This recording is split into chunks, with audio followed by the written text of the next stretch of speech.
अस्पृश्यता, ये छुआछूत, ये जाति भेद आजादी के 50-55 साल के बाद संविधान में कानून बनाने के बावजूद भी स्थूल रूप में है और सूक्ष्म रूप में और बिल्कुल सरासर अन्याय के रूप में आज भी चालू। किसी को कोई समझ नहीं आती। खाजा नायक ने महाराष्ट्र में लड़ा है और बिहार में बिरसा मुंडा ने लिए लड़ा है, गुजरात में, राजस्थान में राणा पुंजा और हल्दीबेन ने लिए लड़ी है। बहुत ऐसा नाम है हमारे पास में। अरे तुमने क्या लिखा, हमारा इतिहास में हम गुलाम हो गए हैं, स्वातंत्र की लड़ाई चल रही है। तिलक कहता है आजादी हमारा जन्मसिद्ध अधिकार है। गांधी जी अंग्रेजों चले जा, सुभाष चंद्र बोस जापान में जाता है, फिर आदिवासी क्या गोटियां खेल रहे थे क्या? वो भी लड़ रहे थे। इतिहास भी उन्होंने लिखा। तो इस तरह का जो 5000 साल का ट्रेडिशन बन गया है, वहां क्लेम हम कहां से शुरू करें? दशहरा में रावण वध हो रहा है, महिषासुर वध हो रहा है, हम राम के पक्ष में अपने को खड़ा देखते हैं। हमारा पूर्वज उधर महिषासुर उस पर कुठार चल रहा है, उस पर हमारा ध्यान नहीं। हम जब कहते कि जोड़ा मेरा जूता मुझे चुभता है, तो उसके दर्द को मैं पहचानता हूं, कहीं पर चुभता है मैं जानता हूं। सोमा जी ने जो बात बताई, वो दूसरा मुझे देखकर कि मैं लंगड़ाता हूं मानेगा कि वो जन्मगत कोई नुक्स है मेरा? उसे कैसे मालूम होगा? पूरे साहित्य में इस प्रकार हुआ है। जो शिकार है उत्पीड़न का, जो शोषित होता है, उसको अभिव्यक्ति की ताकत नहीं है। इसलिए उसकी अभिव्यक्ति की ताकत को बढ़ाने के लिए उसे एक मंच भी जरूरी होता है। रमणिका जी ने इतना सारा काम किया है। उनका जो सबसे बड़ा योगदान मैं मानता हूं दलित साहित्य को, उन्होंने युद्धरत आम आदमी का जो विशेषांक निकाले, कविता का, कहानी का और विचार का, 3 विशेषांक, उसने एक दलित साहित्य का जो विभिन्न भाषाओं में, विभिन्न राज्यों में, क्षेत्रों में जो लिखा जा रहा है, उनके बीच ब्रिज बनाने का काम किया और हम लोगों को एक दूसरी भाषाओं में लिखे जा रहे साहित्य को समझने का और एक दूसरे के पास आने का बहुत अच्छा मौका मिला।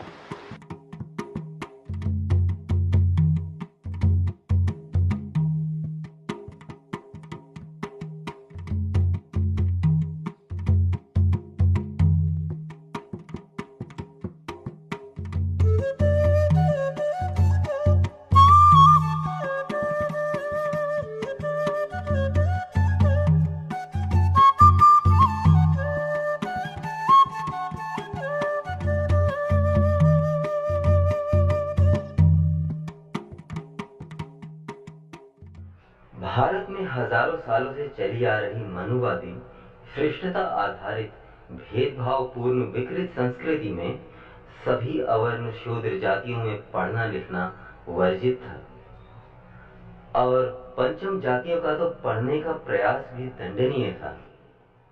राम युग में शंभूक ने इन मर्जनाओं को तोड़ा तो आधुनिक काल में फुले व अंबेडकर ने शंभूक के संघर्ष को फिर से जिंदा किया। गौतम बुद्ध के अपह दीपो भव से प्रेरणा लेकर डॉक्टर अंबेडकर ने नारा दिया, शिक्षित हो, संगठित हो और संघर्ष करो।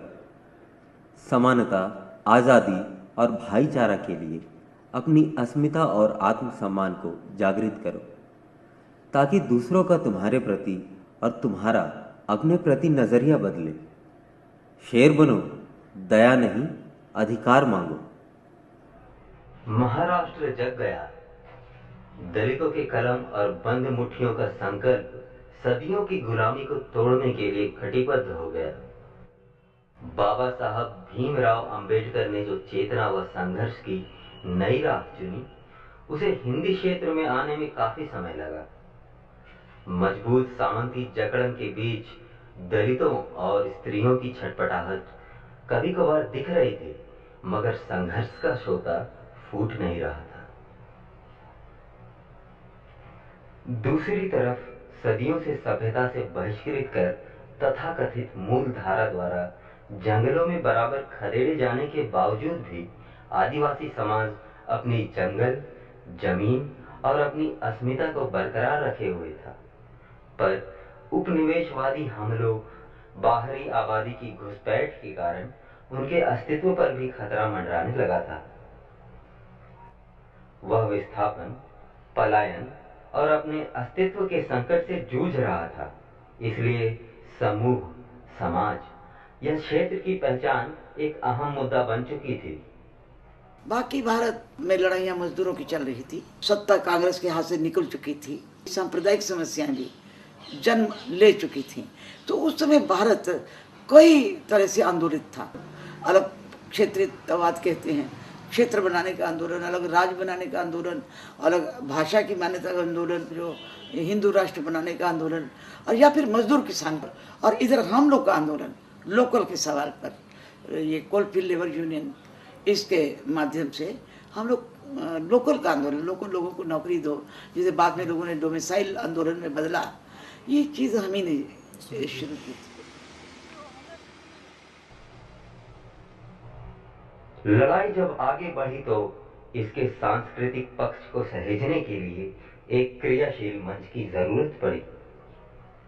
तब पहले से ही बिहार, झारखंड में श्रमिक संगठन और राजनीतिक मंच के माध्यम से दलितों, आदिवासियों, विस्थापितों, मजदूरों एवं स्त्रियों के अधिकारों के लिए युद्धरत कामरेड रमणिका गुप्ता, जो मांडू से विधायक रह चुकी थी, सामने आई। और जब मैं इनसे जुड़ी, मजदूरों से जुड़ी, किसान आंदोलन से जुड़ी, आदिवासियों के आंदोलन से, विस्थापितों के आंदोलन से जुड़ी, तो उनके मुद्दे हम लोग उठाया करते थे और उनके लिए पर्चे भिन्न भिन्न छापा करते थे।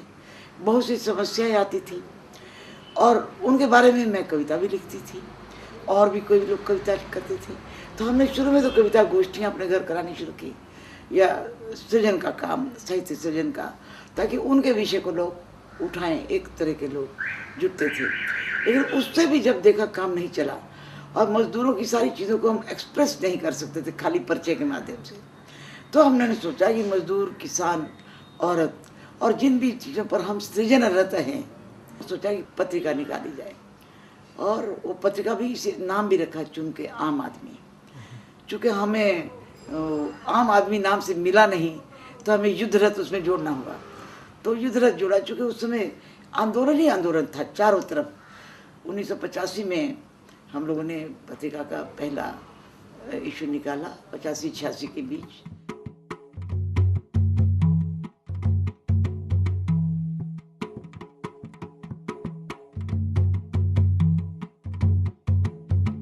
हालांकि पत्रिका उस शून्य को नहीं भर सकती थी, चूँकि तिमाही थी, इतने साधन हमारे पास नहीं थे। लेकिन 3 महीने में भी जो लोग सृजन करते थे, जो बुद्धिजीवी वर्ग हमसे कटा हुआ था, टू बी वेरी फ्रैंक कहें, तो उनमें रुचि पैदा करने के लिए, ताकि उसके माध्यम से हम इनकी मांगों को भी रखेंगे और उनमें रुचि पैदा करने के लिए ऐसी जमातें जिनको आना चाहिए आगे। सर्वहारा था मेरे साथ। दलित आंदोलन अपने शिखर पर पहुंच रहा था पूरे देश में, लेकिन हिंदी पट्टी में पिछड़ा हुआ था। हिंदी पट्टी में दलित की बात करना ही, तब हमने कहा कि हम दलित अंक निकालेंगे। कम्युनिस्ट विचारधारा के लोग भी दलित विचारधारा को स्थान देने को तैयार नहीं थे। मैं खुद कम्युनिस्ट थी और मैंने इसको महसूस किया कि बिना सामाजिक स्तर पर लड़े हम कोई समानता नहीं पा सकते। मैंने पार्टी के भीतर भी और बाहर भी, अपनी पत्रिका के स्तर पर और फिर ये संगठन बनाने की मैंने शिद्दत से महसूस किया कि हम एक संगठन बनाना चाहिए। जो शिकार है इस व्यवस्था का, वो खुद कुछ पाए, उन लोगों को आगे बढ़ाने के लिए मंच भी देना और उन लोगों को लीडरशिप लेने के लिए, इस सब के लिए हम लोगों ने फाउंडेशन बनाई, जिसमें 75% वो रहे, 25% दूसरे उदारवादी दूसरे लोग भी रहे, ताकि उन पर ही केंद्रित करते हुए हम अपना काम शुरू करें। फाउंडेशन के गठन के बाद हिंदी में दलित आदिवासी लेखन को पहचान देने की एक नई शुरुआत हुई, जो एक क्रांतिकारी और कई मायनों में ऐतिहासिक हस्तक्षेप थी। फाउंडेशन का मूल मंत्र था अपनी लड़ाई खुद लड़ो। फाउंडेशन ने युद्धरत आम आदमी पत्रिका के 21 विशेषांक निकाले जो दलित, आदिवासी, स्त्री, जनभाषा, मजदूर व लघु पत्रिका विमर्श पर आधारित है। अंबेडकर की भूमि महाराष्ट्र दलित लेखन की मजबूत परंपरा थी, पर हिंदी पट्टी मुखर नहीं हो पाई थी। फाउंडेशन ने युद्धरत आम आदमी तथा पुस्तकों के माध्यम से तेलुगु, गुजराती, पंजाबी, तमिल, मराठी तथा मलयालम जैसी भारतीय भाषाओं के सैकड़ों दलित लेखकों की रचनाएं अनुवादित करवाकर दलित साहित्य को एक राष्ट्रीय आंदोलन का स्वरूप दे दिया। साहित्य तो हमेशा बटा रहा है, फिर ब्राह्मण साहित्य भी हो गया, बनिया साहित्य भी होगा, कई तरह के साहित्य इस देश में चलते रहे हैं। लेकिन दलित साहित्य पर पहले प्रगतिवाद पर बवाल मचा, जनवादी पर बवाल मचा, चूंकि वो आम आदमी को सामने ला रहा था। और दलित साहित्य के ऊपर इसलिए बवाल मचा कि केवल आम आदमी को नहीं, आम आदमी में भी जो सबसे नीचे डंडे पर था, जो अछूत बना दिया गया था समाज द्वारा, मनुष्य को ही पशु बना दिया गया था, ये वो मनुष्य बनने की प्रक्रिया में मनुष्यता के शर्तों पर जीने का अभियान चला रहे थे, ये उनका साहित्य था।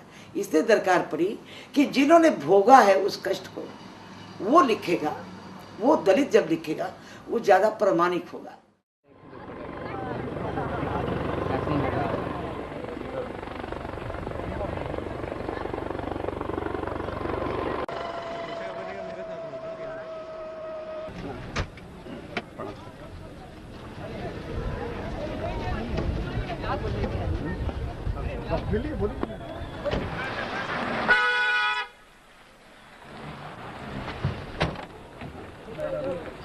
धन्यवाद।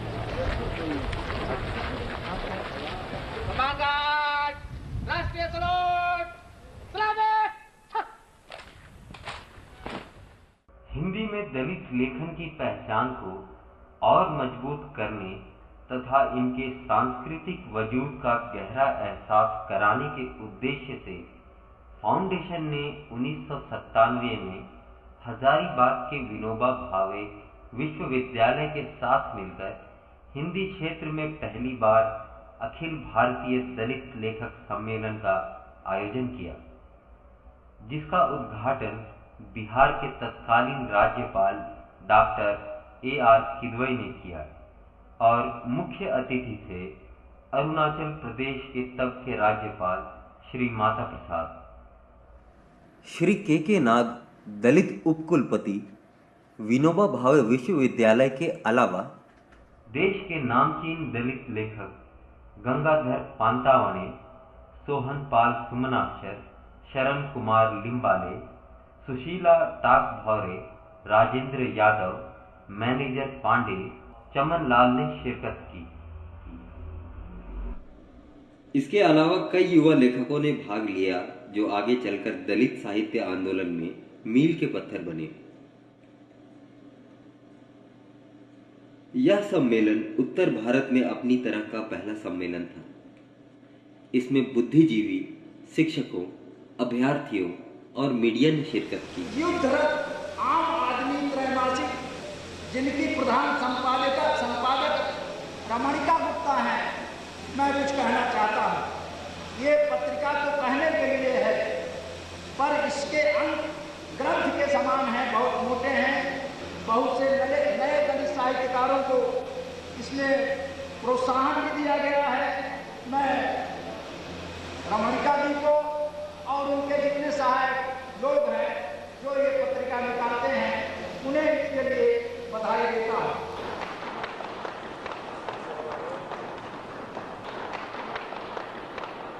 2 दिवसीय सम्मेलन में 3 सत्र हुए, जिनके विषय थे शिक्षा का पाठ्यक्रम एवं दलित साहित्य, आदिवासी संस्कृति और हिंदी में महिला लेखिकाओं के उपन्यास तथा दलित साहित्य की अवधारणा और सौंदर्य शास्त्र।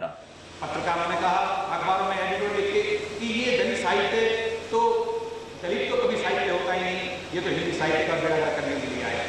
लेकिन साथियों, हमने उनको कहा कि दलित साहित्य तो नहीं होता, लेकिन दलित मनोवृत्ति तो होती है, और जिन लोगों की दलित मनोवृत्ति है और जो लिखते हैं अपना साहित्य, वो उसी को ही हम ये कहना चाहते हैं कि उनके अनुसार वही दलित साहित्य है। लेकिन हमारे अनुसार दलित साहित्य वो है जो दलितों के उत्थान के लिए लिखा जाता है। समूचा हिंदी साहित्य मूल रूप से गांधी, मार्क्स और अंबेडकर इन तीन महापुरुषों के विचार एवं दर्शन से प्रभावित, प्रेरित व अनुप्राणित रहा है। इन तीन विचारधाराओं से प्रभावित साहित्य को मोटे तौर पर हम परंपरावादी, प्रगतिशील या जनवादी तथा दलित इन तीन भागों में विभक्त कर सकते हैं। इसी विभाजन के आधार पर इन तीनों प्रकार के साहित्य का मूल्यांकन करना होगा, तभी ही हम शिक्षा पाठ्यक्रम में दलित साहित्य के संबंध में गंभीरता एवं न्याय संगत ढंग से विचार कर सकते हैं। क्या संसद कोई कानून बनाए कि दलितों का लिखा हुआ साहित्य विभिन्न विश्वविद्यालयों में अनिवार्यतः पाठ्यक्रम में रखा जाए? ऐसा कानून है, ये किसी ने नहीं कहा। एक बहुत संकीर्ण चिंतन धारा को राष्ट्र चिंतन धारा बनाया जा रहा है। हमसे कहा जा रहा है कि उस धारा में आइए। क्यों आए धारा में? दलितों की, पिछड़ों की, अल्पसंख्यकों की शक्ति चिंतन धारा को बना के धारा बना। आप इस साहित्य की बात कर रहे हैं, हम तो कहते हैं सारा पाठ्यक्रम दोबारा लिखना जाना चाहिए, पूरा पाठ्यक्रम फिर से बनाया जाना चाहिए।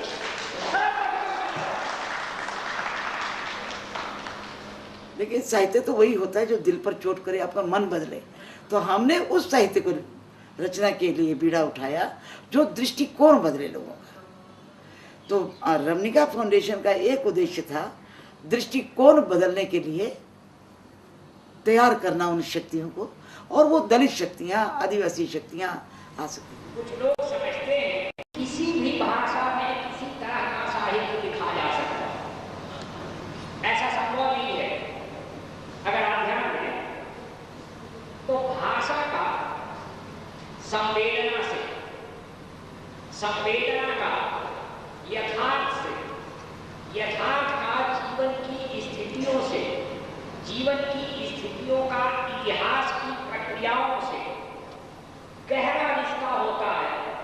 और अगर आप इन सभी संबंधों को ध्यान में रखें तो हर नए ढंग के लेखक को नई भाषा की खोज करनी पड़ती है, उसका निर्माण करना पड़ता है, उसका विकास करना पड़ता है। इस सम्मेलन का साहित्य जगत पर व्यापक असर पड़ा। महीनों प्रांतीय व राष्ट्रीय अखबारों में बहस चलती रही। सम्मेलन के बाद व्यापक रूप से राष्ट्रीय स्तर पर दलित लेखक फाउंडेशन की पत्रिका युद्धरत आम आदमी से जुड़े।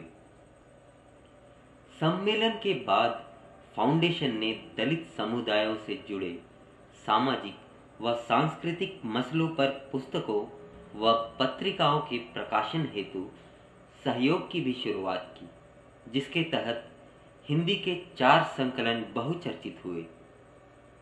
दलित चेतना कविता, दूसरी दुनिया का यथार्थ दलित कहानी, दलित चेतना साहित्य तथा दलित चेतना सोच।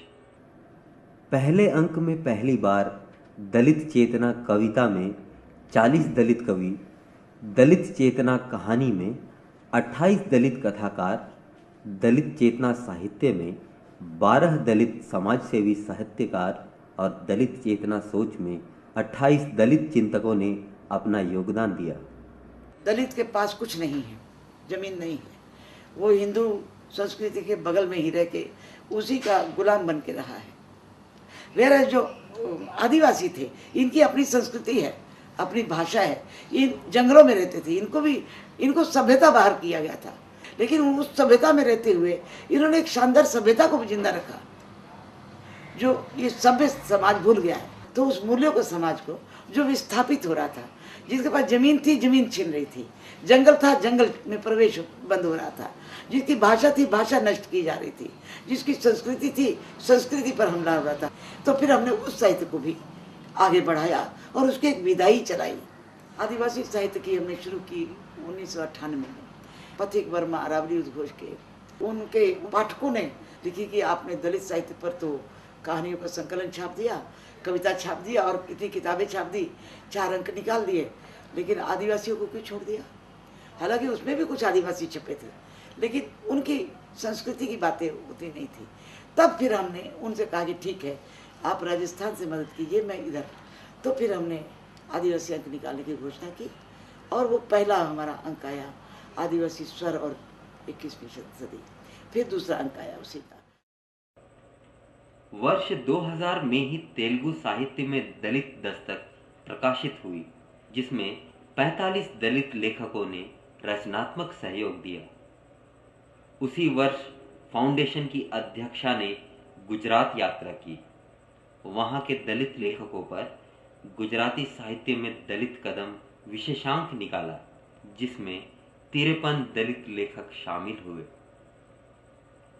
सन 2000 में जब नई शताब्दी दुनिया के दरवाजे पर दस्तक दे रही थी और संभावनाओं के नए द्वार खुल रहे थे, रमणिका फाउंडेशन ने हिंदी के दलित वंचित रचनाकारों के सृजन कर्म को रेखांकित करने के लिए एक और ऐतिहासिक कदम उठाया। 11 मार्च 2000 को पटना में एक समारोह आयोजित किया गया, जिसमें 4 लेखकों को पुरस्कृत किया गया, जिसका उद्घाटन श्री माता प्रसाद ने किया और इसे राजेंद्र यादव, मैनेजर पांडे, विभांशु दिव्याल, ग्रेस कुजूर, जियालाल आर्य, रमणिका गुप्ता आदि ने संबोधित किया। जो मैं ये कहता रहता हूँ कि स्त्री और दलित का कोई इतिहास नहीं होता, उसके पीछे भी यही बात है, क्योंकि स्त्री और दलित का जो इतिहास हमें बताया जाता है वो पुरुषों का इतिहास है, मालिकों का इतिहास है। ऊंचे दरख्त के साये में चाहे जितना भी दबाव, बिरवे अपने हिस्से का सूरज खुद ढूंढ लेते हैं। और इसी शब्द के साथ आज ये रमणिका फाउंडेशन इस दलित साहित्य के माध्यम से शायद अपने हम हिस्से का सूरज ढूंढने के लिए निकले। मैं उन्हें बधाई देती हूँ। अपने विषय में जब हम लिखने लगे हैं, बोलने लगे हैं, तब हमें बोलने नहीं दिया जा रहा है और ये समाज तब तक बोलेगा जब तक वो अपने सामने की लकीर के सामने वो खुद बड़ी लकीर नहीं खींच लेता है। क्या अंबेडकर इतने सक्षम रहे या गांधी इतने सक्षम रहे या मार्क्सवादी या वामपंथी विचारधारा इतने सक्षम रही कि वह जो आज की जातीय चेतना है उसके विरुद्ध खड़ी हो पाती और जाति विहीन चेतना का विकास कर पाती और समाज को जातीय दुराचारों से मुक्त कर पाती। किसी रचनाकार की उत्कृष्ट रचना पर उन्हें पुरस्कार देते हैं। साहित्यकारों को सम्मान बहुत तरीके से दिए जा रहे हैं। हम लोगों ने उसमें एक शर्त और जोड़ी। हमने इसलिए 4 विमर्श बनाए और 4 पुरस्कार भी शुरू किए अपनी संस्था के माध्यम से। 4 विमर्श, दलित विमर्श, उसमें आदिवासी अलग नहीं था, आदिवासी उसी के साथ जुड़ा हुआ था। फिर स्त्री विमर्श, फिर डेमोक्रेटिक राइटिंग और सांप्रदायिक सद्भाव विमर्श, और चौथा था अनुवाद।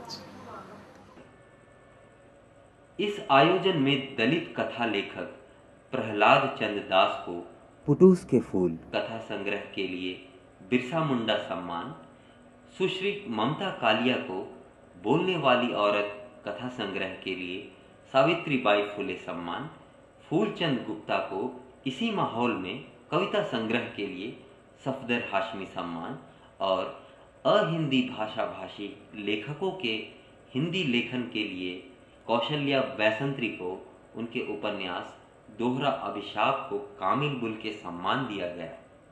इस प्रकार दलित, आदिवासी और स्त्रियों में चेतना जगाने और उनके सर्वश्रेष्ठ लेखन को प्रोत्साहित करने की दिशा में फाउंडेशन की यह एक अहम कोशिश थी। इसी साल से गतिविधियों का केंद्र दिल्ली बन गया और विभिन्न भारतीय भाषाओं के दलित तथा आदिवासी साहित्य के हिंदी में अनुवाद और प्रकाशन का सिलसिला शुरू हुआ।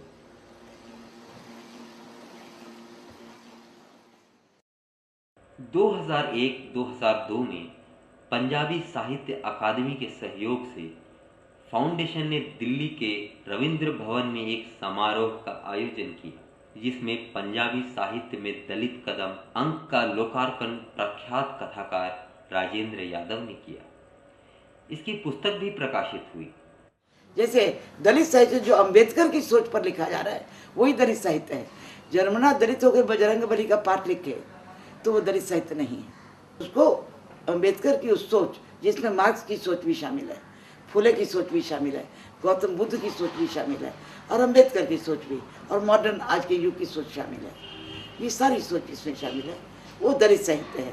और जिसमें ट्राइबल्स की जो अपनी संस्कृति है उसके आधार पर मानवता की, पूरी मानवता की सोच शामिल है, जो प्रकृति के साथ सह अस्तित्व के साथ जीना चाहता है, प्रकृति पर कब्जा नहीं करना चाहता। तो फिर हम लोगों ने आदिवासी सम्मेलन बुलाने की घोषणा की। 1 जून को हमारा सम्मेलन साहित्य अकेडमी को मैंने लिखा, उन्होंने हमें मदद किया और ज्वाइंट रूप में, संयुक्त रूप में पहला सम्मेलन आदिवासियों का, देश में पहला सम्मेलन हमने 9 राज्यों का वहाँ किया। और AITLF का गठन, वो 1 तारीख को सम्मेलन होता है। महाश्वेता देवी शायद 1 दिन पहले आई थी, ये 31 जुलाई को, और लेकिन बाकी लोग वो कह गई थी, तो हम लोगों ने ये all India Tribal Literary forum का गठन करने का 2 तारीख को फैसला लिया और एक मीटिंग करके जितने आदिवासी लेखक आए थे यहीं पर मीटिंग हुई और AITLF यानी अखिल भारतीय आदिवासी साहित्यिक मंच बना, तो अंग्रेजी में All India Tribal Literary Forum. हाथू हाथू टूला टूला साड़ी लेना सुंदूराम, साड़ी लेना सुंदूराम,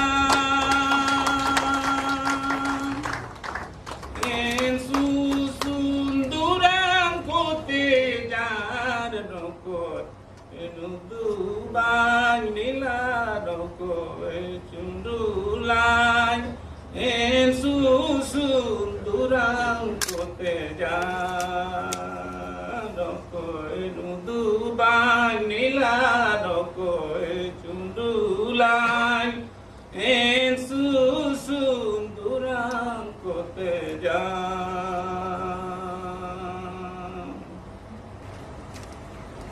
आज इधर जो ट्राइबल राइटर लोग सब आए हैं, इससे महत्वपूर्ण, इससे बड़ा कोई साहित्य सम्मेलन मेरे जीवन में मैं किधर भी नहीं देखी।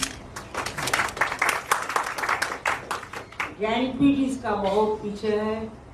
जितना बड़ा बड़ा सम्मेलन मैं अटेंड करती हूँ, बहुत कम, तब भी वो बहुत पीछे है, सब कुछ बहुत पीछे है। क्योंकि आज इन लोग जो है, इंडिया क्या होता, सिविलाइजेशन क्या होता, इन लोग ही जानते हैं। जब से ये जो हमारे पर अन्याय हो रहा है, ये अभी से नहीं तो इतिहास में से भी हो रहा है। खैबर खिंडी से वो आर्य आए, जब अपने इलाके में वो कब्जा करने लगे, तब उनके जो यज्ञ होते थे, होम होते थे, उनको ये आदिवासी उध्वस्त करते थे। तब के जो आर्य लोग राजा के पास गए, दशरथ राजा के पास में गए कि हे राजन, ये राक्षस लोग हमको बहुत तकलीफ दे रहे हैं, रामचंद्र जी को भेजो, और उसको राक्षस करके उसको कुचल डाला। भारतीय साहित्य में जो आदिवासी फिक्शन में आया है वो बहुत ही अपराध बोध लेकर या कोई गुनहगार लेकर अलग अलग बहुत ही जैसे कि उसका वर्णन आचार के जैसा खाने में हो वैसा उसका वर्णन आया है। 1922 में बाल चित्रिया में 1200 आदिवासियों को उसी कदर भूना गया जिस कदर मानगढ़ में। ये दोनों घटनाओं का कहीं जिक्र मैंने इतिहास में नहीं पढ़ा। क्या इतिहासकार जंगलों पहाड़ों की तरफ नहीं जाते कभी? डिबेटेबल एक टर्म है, ओरिजिनल, अनपोल्यूटेड, अनरिवाइज्ड रहे। आदिवासी ही जो एक थे जो भारतीय रहे, बाकी कोई भारतीय नहीं रहा। आज जबकि वक्त सभ्यता, भूमंडलीकरण, सांप्रदायिक और जातीय हिंसा, परिस्थितिकी विनाश और युद्ध के माध्यम से मानव जाति को आत्मघात के कगार पर ले आई है, तब पहले से ज्यादा जरूरी है कि हम जनजातीय लोगों के सामुदायिक मूल्यों और प्रकृति के साथ उनके बंधुत्व से सीख प्राप्त करें। क्या कर लेंगी उनका बंदूक और गोलियां, लांग तेरी देहरी, जन्मेंगी हजारों कहानियां कि नस नस हो गई कमान, सब लहू तीर देखना बाकी है, कलम को तीर होने दो कि शाकी हो गई कमान, सब कोपल तीर देखना बाकी है, कलम को तीर होने दो। इस सम्मेलन में हिंदी साहित्य जगत के बड़े नामचीन लेखकों, विचारकों ने आदिवासी साहित्यकारों को सुना। The power that is running the affairs of the country must realize that these people need right to express themselves in their own tongue.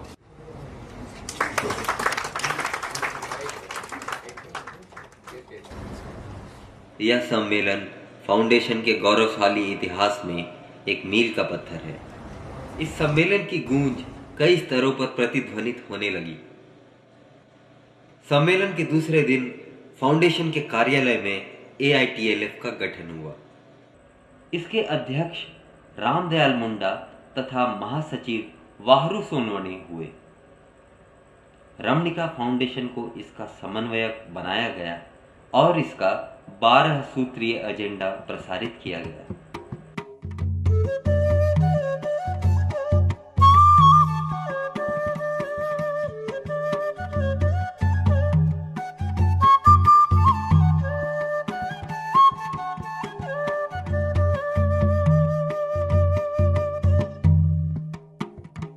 यह महसूस किया गया कि इस सम्मेलन में देश के पूर्वी और दक्षिणी राज्य छूट गए हैं, अतः विभिन्न इलाकों में कमिटियों का गठन हो। इसी क्रम में उत्तर पूर्व में मंच का क्षेत्रीय सम्मेलन 21 दिसंबर 2002 को गुवाहाटी में हुआ, जिसमें असम विधानसभा के तत्कालीन अध्यक्ष पृथ्वी माझी सहित विमल देव वर्मा, त्रिपुरा, किन्फार्म सिंह, बिजोया सावियान, मिनी मोन लालू, मेघालय, अनिल बोरो, रमाकांत बसुमतारी, प्रमिला रानी बोरो आदि अनेक आदिवासी लेखकों ने भाग लिया। वहीं 18 और 19 जनवरी 2003 को कन्नड़ विश्वविद्यालय हम्पी में दक्षिण में मंच का सम्मेलन हुआ। A meeting took place in our office on 2nd June and the tribal writers met and decided that let us form a forum and have our own agenda. In this direction, we have organized this conference and seminar in collaboration with Ramanika Foundation, New Delhi. At this juncture, it is our fond hope that our ambitious projects like All India Tribal Encyclopedia would fruitfully with eminent guidance from all of you. Hence, it is proud privilege to extend to you all a wider welcome. It is the Adivasi population which confronted the imperial forces. It's something else that the historians of the country don't recognize these battles. हम लोग बोलते हैं कि पहली लड़ाई स्वतंत्रता की 1857 में शुरू हुई। सिपाही विद्रोही ना, और इतिहास में हम लोग पढ़ते हैं। आदिवासी उससे 100 साल पहले लड़ाई शुरू किया।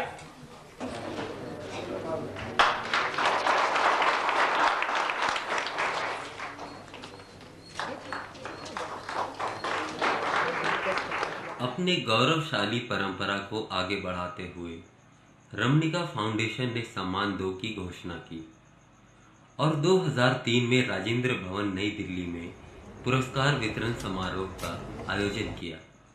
रांची विश्वविद्यालय के पूर्व कुलपति डॉक्टर रामदयाल मुंडा जी उपस्थित हैं। मैं उनसे अनुरोध करती हूं कि इस कार्यक्रम का उद्घाटन करें दीप जलाकर विधिवत तौर पर। राजेंद्र जी। आदिवासी दलित साहित्य अगर एक पश्चाताप करना चाहिए, का बोध कराए, जो हम डिरेल्ड हो गए हैं उस सभ्यता को, तो मुझे लगता है कि एक सर्वग्राह्य संस्कृति, एक ह्यूमन संस्कृति का निर्माण हम कर सकेंगे।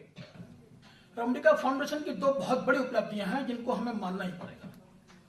एक तो दलित साहित्य जो हिंदी में था, जो लिखा जा रहा था, और लोग उसको मराठी में ज्यादा महत्व दे रहे थे, मराठी दलित साहित्य को, और हिंदी में के दलित साहित्य को मराठी की कलम के रूप में यहाँ लोग उसको प्रचारित कर रहे थे। तो रमणिका जी ने जो बहुत बड़ी उपलब्धि उनकी है कि उन्होंने मराठी साहित्य को छुए बगैर, उसको बिल्कुल टच नहीं किया, और पूरे देश की अन्य भाषाओं में लिखे जा रहे दलित साहित्य को एकदम हिंदी में लगे, और बहुत मोटे मोटे ग्रंथ उन्होंने निकाल दिए, गुजराती में, तेलुगु में, तमिल में, मलयालम में, पंजाबी में, आदिवासी में।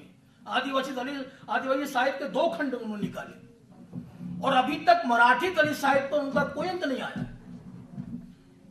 कोई पूरे दलित साहित्य को एक राष्ट्रीय आंदोलन बनाने में जो उन्होंने भूमिका निभाई है, वो सचमुच अभिनंदनीय है, और उसकी जितनी भी तारीफ की जाए कम है।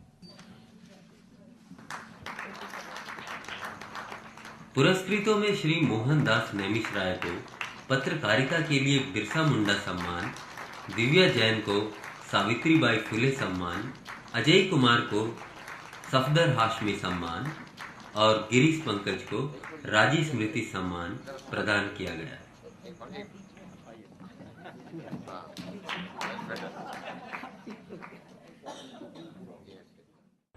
पिछले 1 दशक से फाउंडेशन लगातार अपनी पत्रिका तथा प्रकाशनों के माध्यम से देश के कोने कोने से विभिन्न भाषाओं में लिखे जा रहे आदिवासी साहित्य को सामने ला रहा है। फाउंडेशन अब तक 27 आदिवासी भाषाओं का अनुवाद करवा चुका है, जिसमें 15 पूर्वोत्तर की आदिवासी भाषाएं हैं।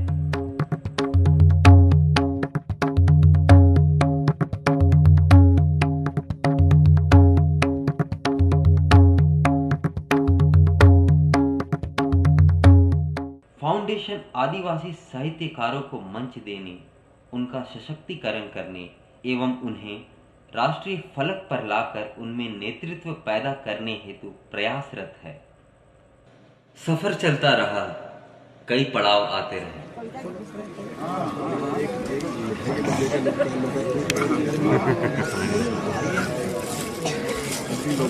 वही है हमारे लिए।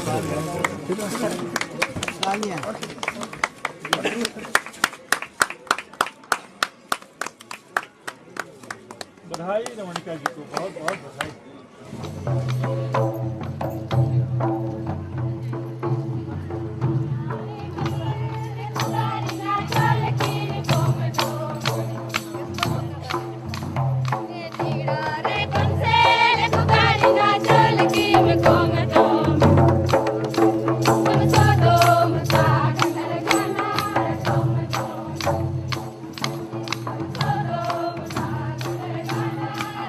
रांची में अखिल भारतीय आदिवासी लेखक सम्मेलन अप्रैल 2005 में हुआ, जो साहित्य अकादमी व रमणिका फाउंडेशन के संयुक्त तत्वावधान में संपन्न हुआ। कभी मैंने सोचा न था कि अखिल भारतीय स्तर की किसी गोष्ठी में, वो भी भारतीय साहित्य अकादमी जैसे देश के ऊंचे केंद्रीय सरकारी साहित्य संस्थान द्वारा आयोजित गोष्ठी में भाग लेने का मुझे अवसर मिलेगा। परम सौभाग्य है यह मेरे लिए और अपने वो समाज के लिए। इसका श्रेय मदर रमणिका गुप्ता जी को जाता है। तुम्हारे हाथों बने पत्तल पर भरते हैं पेट हजारों, पर हजारों पत्तल भर नहीं पाते तुम्हारा पेट। इस उबड़ खाबड़ धरती पर रहते कितनी सीधी हो बहामुनी, कितनी भोली हो तुम। नहीं जानती कि किन हाथों से गुजरती तुम्हारी चीजें पहुंच जाती है दिल्ली, जबकि तुम्हारी दुनिया से बहुत दूर है। अभी भी दूंगा, अभी भी दूंगा, अभी भी दूंगा। पाठ्य पुस्तक का उसी का पुस्तक है। उसमें लिखा है, क्या लिखा है मराठी में उधर, ते भिल्ल चोरी करत, यानी वह भिल्ल चोरी करता। तो वो चौथी का लड़का हमको पूछता, बाबा हम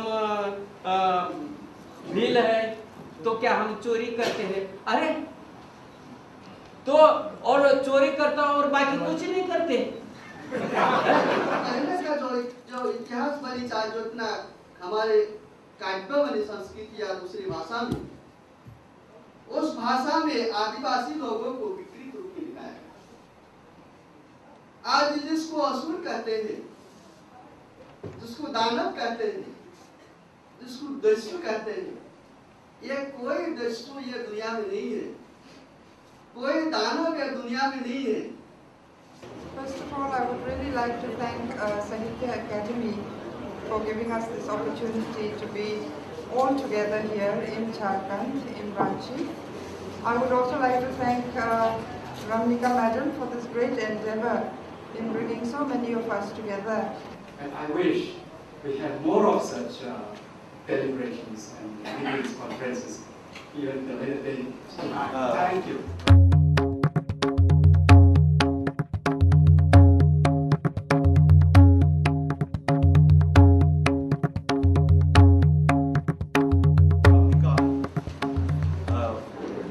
We want to give here Naga ladies chawal, Naga ladki ka kapra.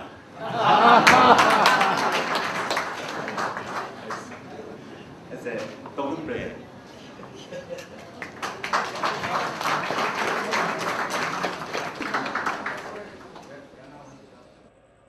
Foundation ने देश भर के आदिवासी लेखकों का परिचय एवं अवदान नाम से एक पुस्तक श्रृंखला शुरू की है, जिसमें पूर्वोत्तर खंड प्रकाशित भी हो चुका है। इसी प्रकार आदिवासी लोक एवं अदेखा भारत की श्रृंखलाएं शुरू की गई हैं, जिसमें आदिवासी लोक के 2 खंड और अदेखा भारत में आदिवासी शौर्य एवं विद्रोह प्रकाशित हो चुका है। सन 2006 में आइजॉल में AITLF के कार्यक्रम में भारत आदिवासी सम्मान LT लियाना खियांगटे और निर्मला पुतुल को मिजोरम के राज्यपाल श्री कोल्टी के द्वारा दिया गया।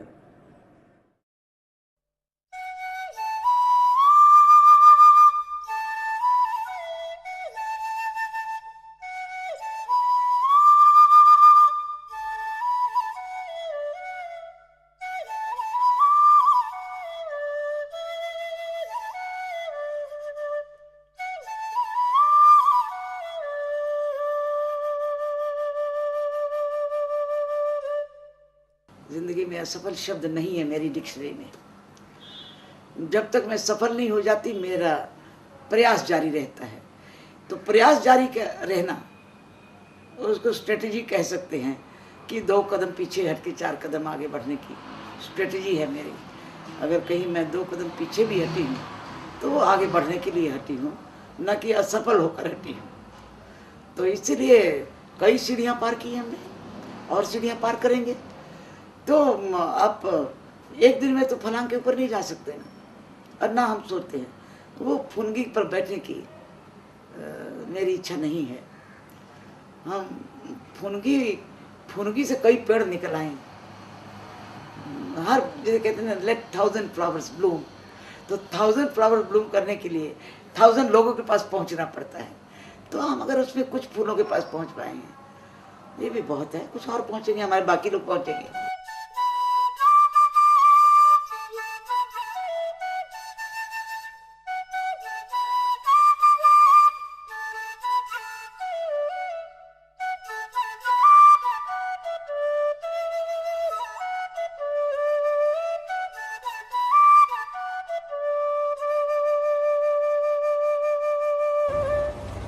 वे बोलते नहीं थे, बिना बोले खाते, बिना बोले पीते, हंसते गाते सोते, पर वे बोलते नहीं थे। वे बोलते नहीं थे। लकड़ियां काटते, हल नादते, रोपनी निकोनी करते, कटनी के झूम सजाते, महुआ चुनते, बटोरते, सखों के बीज बीनते, कुसुम फूल सिझाते, बांसों के जंगल का जंगल सूपों और टोकरियों में ढूंढ डालते, पर वे बोलते नहीं। वे बोलते नहीं थे। भूख को भूख, प्यास को प्यास कहना आता नहीं था उन्हें। मार को मार, अन्याय को अन्याय, जुल्म को जुल्म कहना उनकी सोच के दायरे के बाहर था, सोच के दायरे में नहीं था। इसलिए बिना कहे, बिना बताए मर जाते वे लोग, या जंगल छोड़ भाग जाते, या भगा दिए जाते, जड़ों से काटकर, ट्रकों में लाद कर, रेल में साज कर असम, पंजाब, कर्नाटक भेज दिए जाते जरूरी सामान की तरह, भेज दिए जाते जरूरी सामान की तरह। पर वे बोलते नहीं थे, वे पूछते नहीं थे सवाल, चूंकि वे सवाल करना जानते नहीं थे, इसलिए उन्हें छोड़ दिया जाता था। उनके गांव में उग आए शहर के कंक्रीट के जंगलों में, जहाँ उनके पूरे का पूरा पहाड़, पूरी की पूरी नदी, उसका पूरा का पूरा बालू कंक्रीट के घरों में समा गया, कंक्रीट के घरों में समा गया था, जहाँ उनकी नदी लुक की पिघलती सड़क बन गई थी, जहाँ उनकी नदी लुक की पिघलती काली परत से सख्त होकर सड़क बन गई थी, जहाँ उनकी जमीन पर मेड़ नहीं दीवार खड़ी हो गई थी, जहाँ उनके खेत पर मेड़ नहीं दीवार खड़ी हो गई थी। भट्टे की चिमनी ने नील ली थी उनकी फसल, भट्टे की चिमनी ने निगल ली थी उनकी फसल।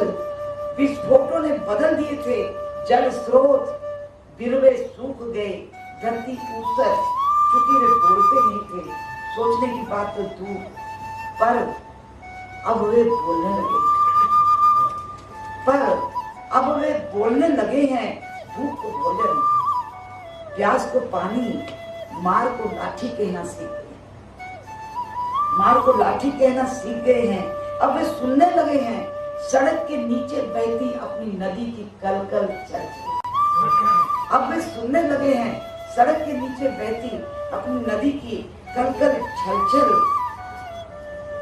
अब वे सोचने लगे हैं शहर में लुक की नदी पर रिक्शा चलाते चलाते अपने फेफड़ों में हुए सुराख का राज, अपने फेफड़ों में हुए सुराख का राज वे जान गए हैं, इसलिए मांग रहे हैं हिसाब, लौटाने की जिद कर रहे हैं अपने फेफड़ों की हवा, लौटाने की जिद कर रहे हैं अपने फेफड़ों की हवा, जो धोंकनी से चलती उनकी सांसों में, शहर को रिक्शा में ढोते ढोते छोड़ी थी लुक की परतों से सख्त होकर बनती सड़क की नदी पर वे बोलने लगे हैं। भूख को भोजन, प्यास को पानी, मार को लाठी कहने लगे हैं, क्योंकि वे बोलने लगे हैं, अब वे बोलने लगे हैं, अब वे बोलने